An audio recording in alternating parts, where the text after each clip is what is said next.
అంత ఓపుకుందా? అసలు మనం తిన్నది దాసి అవన్నీ పట్టుకెళ్ళి జల్లుదాం అనే ఇది ఎవరికి ఉందండి? ఒకవేళ అలా జల్లినా కూడా వీడేదో పిచ్చోడరా బాబు, వీడికి ఏదో పిచ్చెక్కిపోయింది, వీడికి డిప్రెషన్ వచ్చేసింది, ఏదో రకరకాలుగా మాట్లాడతారండి అక్కడి నుంచి. అంటే మన సొసైటీ ఎలా ఉందంటే అందరూ ఎలా ఉంటే మనం కూడా అలాగే ఉండాలి. అందరూ ప్లాస్టిక్ వాడుతుంటే మనం కూడా ప్లాస్టిక్ గ్లాసులోనే పెట్టాలి. అదే మనం ఎందుకంటే బతకనివ్వరు కదండి.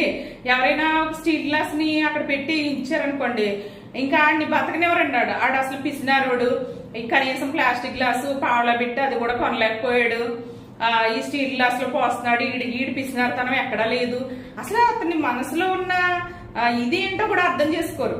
అతను ఎందుకు పెట్టాడో అవన్నీ అనవసరం అండి, రకరకాల కామెంట్లు అండి అలాగా.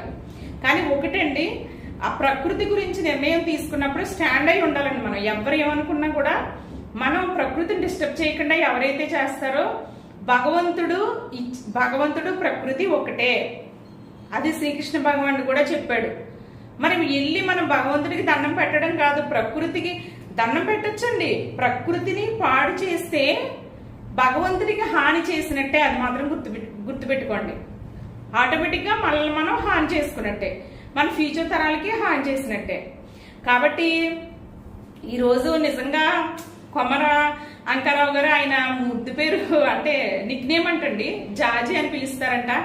ఆంధ్ర ఫారెస్ట్ ఆఫీసర్ అని కూడా అంటారంటండి ఆయన్ని. ఎందుకంటే మరి ఆయన 14 సంవత్సరాల వయసు నుంచి ఆయన చేస్తున్నారు కదండి. ఇలాంటి వ్యక్తులు నిజంగా ఉండాలండి మనకి.